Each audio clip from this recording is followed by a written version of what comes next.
পাকিস্তানে আমেরিকার প্রতিনিধি দল এবং ইরানের প্রতিনিধি দল পা রেখেছে। পাশাপাশি পাকিস্তানের ধমকে কেঁপে উঠেছে এবার নেতা সাহেবের দেশ মানে ইসরায়েল।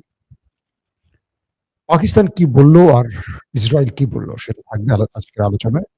পাশাপাশি লেবাননে যদি হামলা বন্ধ না হয়, ইরান এই শান্তি চুক্তিতে বসবে না, সাফ জানিয়ে দিয়েছে।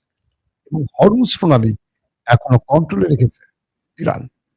অন্যদিকে মার্কিন গণমাধ্যমগুলো ট্রাম্পের অসহায়তা প্রকাশ করেছে, বলছে পাকিস্তানকে দিয়ে কোন রকম ফেস সেভিং ঘটিয়েছে মার্কিন প্রেসিডেন্ট ডোনাল্ড ট্রাম্প।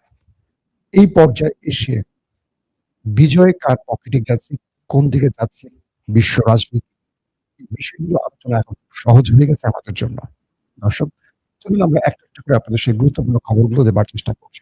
আপনারা যদি দেখতে এবং শুনতে পান আমাকে একটু কমেন্ট করে জানাবেন। ইরানের প্রেসিডেন্ট মাসুদ পেজিশকিয়ান সহ একটি প্রতিনিধি দল পাকিস্তানে পা রেখেছে। তাদেরকে অভ্যর্থনা দিয়েছে পাকিস্তানের ফিল্ড মার্শাল আসিম মনির এবং প্রধানমন্ত্রী শাহবাজ। পাশাপাশি ইরানের আমেরিকার প্রতিনিধি দল আসার আগেই মার্কিন অ্যাম্বাসেডর যিনি পাকিস্তানে রয়েছেন, তিনি গুরুত্বপূর্ণভাবে মানে খুব জরুরিভাবে দেখা করেছেন পাকিস্তানের স্বরাষ্ট্রমন্ত্রী মহসিন নকভির সাথে। আমরা সেটি আপনাদের কালকে রাতে বলেছি। ইরান বলে দিয়েছে যে আমরা যে শান্তি আলোচনার জন্য এসেছি এটি মূলত তখনই বাস্তবায়িত হবে যখন ইসরায়েল লেবাননে হামলা বন্ধ করবে। যদি তারা এই হামলা বন্ধ না করে তাহলে কোনো আলোচনা হবে না। আমরা পাকিস্তানে এসেছি, প্রয়োজনে চাক দিয়ে চলে যাব, কিন্তু আলোচনা করব না যতক্ষণ না পর্যন্ত তারা লেবাননে হামলা বন্ধ না করে। বিভিন্ন গণমাধ্যমের সূত্রে জানা গেছে গত ২৪ ঘন্টায় লেবাননের হামলায় অর্ধশত নিরীহ মানুষ প্রাণ হারিয়েছে, ১৫০০-র মতো মানুষ আহত হয়েছে। প্রিয় দর্শক, এখন যে বিষয়গুলো সবচেয়ে বেশি গুরুত্ব পাচ্ছে যে এই শান্তি আলোচনাটি কতদূর যাবে। পাকিস্তানের প্রতিরক্ষা মন্ত্রী খাজা আসিফ ইসরায়েলকে উদ্দেশ্য করে তার বক্তব্য প্রকাশ করেছেন। তিনি এমন ভাবে দেশটিকে চেপে ধরেছেন বা বলেছেন যে এরাই পুরো পৃথিবীতে শান্তি বিনষ্ট করছে। যখন দুটো দেশ শান্তি আলোচনার প্রস্তুতি নিচ্ছে তখন নতুন করে এই অঞ্চলে যুদ্ধ ছড়িয়ে দিয়ে অশান্তি সৃষ্টি করছে সেই দেশটি। আরো অনেক কথা বলেছেন, আমি বলতে চাচ্ছি না। এর পরবর্তী ইসরায়েলের প্রধানমন্ত্রী দফতর থেকে তার ব্যাখ্যা দেওয়া হয়েছে এবং তিনি বলেছেন যে পাকিস্তান এমন একটি কথা বলবে বা এটা বলবে এটা আমরা আশা করিনি। তিনি পাকিস্তানকে ব্লেম দিয়েছেন এবং মিস্টার ট্রাম্পকে পাকিস্তানের পক্ষ থেকে স্পষ্ট বলা হয়েছে যে আপনি আমাকে যুদ্ধ বন্ধে টেনে এনেছেন, মানে আপনি চাপ দিয়েছেন যেন আমি আলোচনা করি। মানে অদৃশ্যভাবে পাকিস্তান এটা বলতে পারছে না যে আপনি ইরানের মার খেয়ে যখন চটা হয়ে যাচ্ছেন, লম্বা হয়ে যাচ্ছেন, সোজা হয়ে যাচ্ছেন সাপের মতো, তখন আপনি আমাকে দিয়ে এই যুদ্ধ বন্ধের জন্য বলেছিলেন যে তুমি আমাকে একটা প্রস্তাব দাও। মানে বিষয়টা কি হয়েছে একটু বুঝাই বলি আপনাদের, তাহলে বুঝবেন। যখন ইরানকে বিশ্ব সভ্যতা থেকে মুছে ফেলার হুমকি দিলেন ট্রাম্প, এরপর ইরানের লাখো কোটি মানুষ রাস্তায় নেমে গেছে ইরানের পক্ষে লড়াই করতে। ট্রাম্প বুঝে গেলেন যে ইরানকে কিছু করা যাবে না, এই ইরান দমবে না, এটা অদম্য ইরান, এটা ভয় পাওয়া ইরান নয়। তখন কি করবেন? তিনি পারমাণবিক মেরে ফাঁসি কাস্টে ঝুলবেন? তিনি চিন্তা করলেন কি করা যায়। তো আসিম মনির এবং শাহবাজকে একটি ড্রাফট পাঠালেন। Pakistan's PM message on x, আপনারা দেখেছেন ড্রাফট সব। এটা নিয়ে নিউ ইয়র্ক টাইমস এবং ফাইন্যান্সিয়াল টাইমস বেশ বড় করে খবর প্রচার করেছে। বলা হচ্ছে যে মার্কিন প্রেসিডেন্ট নিজে এই ড্রাফট তার অফিস থেকে লিখে শাহবাজ শরীফকে পাঠিয়েছেন। শাহবাজ শরীফ হুবহু তার এক্সে পোস্ট করে দিয়েছেন। এর ১ ঘন্টার মধ্যে এটা ব্যাপক ভাইরাল হয়ে যায়। অর্থাৎ আমাকে একটা উদাহরণ দিয়ে বলি, জনাব তারেক রহমান আমাকে একটা পোস্ট করলেন, উনি বললেন মাসুম এটা প্রকাশ করো তোমার ফেসবুকে। মাসুম তুমি এটা প্রকাশ করো তোমার ফেসবুকে সহ আমি পোস্ট করে দিলাম। বুঝছেন নি বিষয়টা? এরপরেই তো সবাই বুঝে গেছে যে এই পোস্টটা আমার না, এটা তারেক রহমানের। আমি জাস্ট একটা উদাহরণের জন্য বললাম আপনাদের। পরে এটাকে আবার এডিট করে ওই প্রথম শিরোনামটি Trump Pakistan's PM prime minister message on X এই শব্দটুকু ফেলে দেয়া হয়েছে। তো এটি নিয়ে ফাইন্যান্সিয়াল টাইম এবং কি বলে নিউ ইয়র্ক টাইমস, আরো বেশ কিছু গণমাধ্যম। এই গণমাধ্যমগুলোর বয়স জানেন? একটা 150 বছর, একটা 200 বছর বয়স। আপনার আমার দাদার জন্মের আগের। এটা মানে বড় করে নিউজ করেছে যে আমেরিকা নর্থ ওয়ে পাকিস্তানকে ব্যবহার করেছে এই যুদ্ধ বন্ধের জন্য, সিজফায়ারের জন্য। তার মানে ট্রাম্পের মানে কাপড় টাপড় সব খুলে ছিঁড়ে দিয়েছে এখন বিশ্ব গণমাধ্যম, মিডিয়া। বলা হচ্ছে ট্রাম্প পাকিস্তানকে বলছে যে আমাকে একটা মুখ রক্ষার ফেস সেভিং এনে দাও। পাকিস্তান সে কাজটি করেছে। ইরান কিন্তু ধর্ণা দেয়নি যুদ্ধ বন্ধের জন্য। ইরান এখন বলছে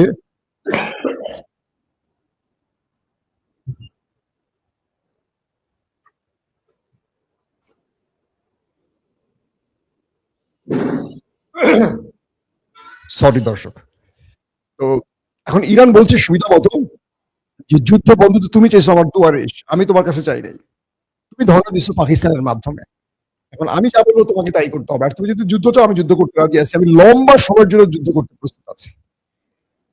ইতিমধ্যে আপনারা ওই মুভিটি দেখেছেন কিনা আমি দেখাবো, এটার কপিরাইট আসে কিনা বুঝতেছি না, প্রয়োজন আছে অন্য ভিডিওতে। ইরানে যে পাইলট উদ্ধারের অপারেশনটি চালিয়েছিল আমেরিকা, এটা নিয়ে একটা এআই দিয়ে দুর্দান্ত মুভি বানিয়েছে ইরান। ওই মুভিটা দিয়ে পুরো কাপড় খুলে দিয়েছে আমেরিকার কমান্ডো বাহিনীর মার্কিন প্রেসিডেন্ট ট্রাম্পের। সেখানে দাবি করা হচ্ছে প্রচুর সংখ্যক সেনা মারা গেছে।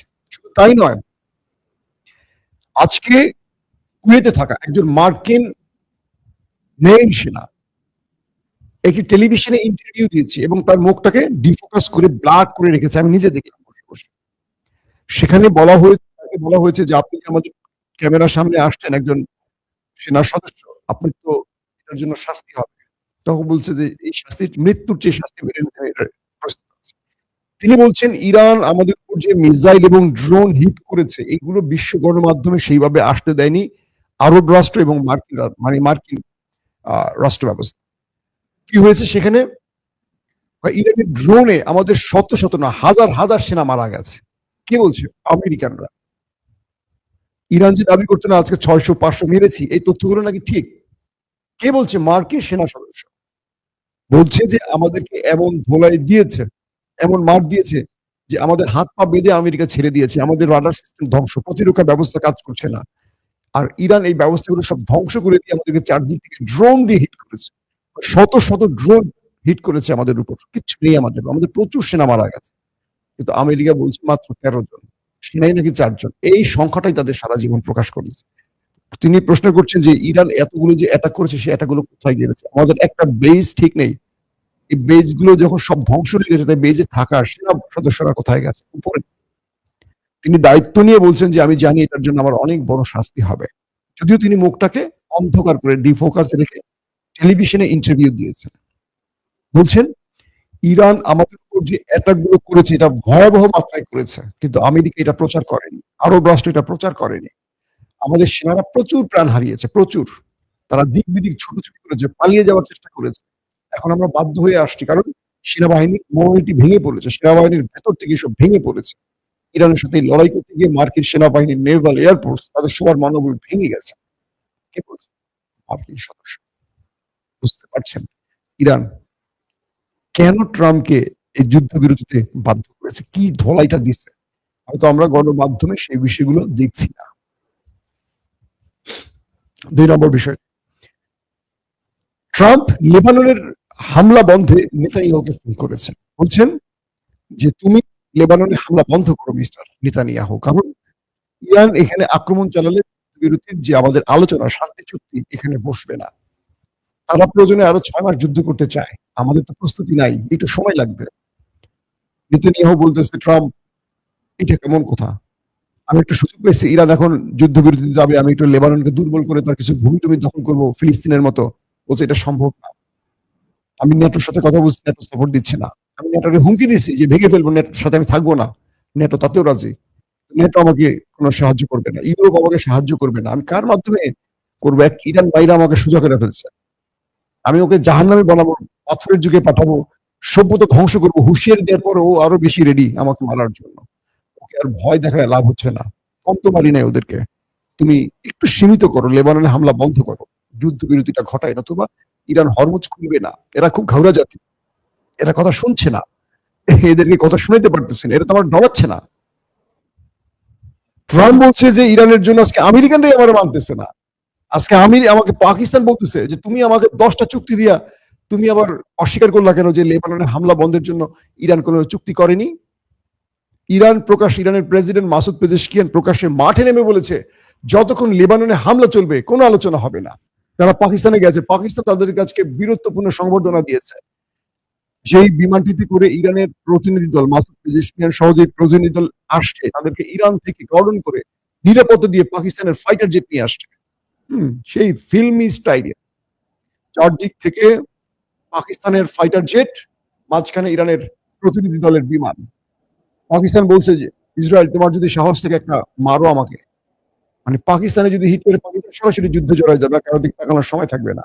এটা তো একটা ভিনগুলোর জাতি, যতই এরা সৌদি কিংবা আরবের বলে আমেরিকার পার্টিপুক, তারপরও এরা কিছু জায়গায় এদের শক্ত জায়গা আছে। নরেন্দ্র মোদীর অবস্থা খুব খারাপ, তিনি এখন মানসিকভাবে বিপর্যস্ত, কারণ আমেরিকা ইরানের এই যুদ্ধ বন্ধে মূল মধ্যস্থতা করছে এখন পাকিস্তান।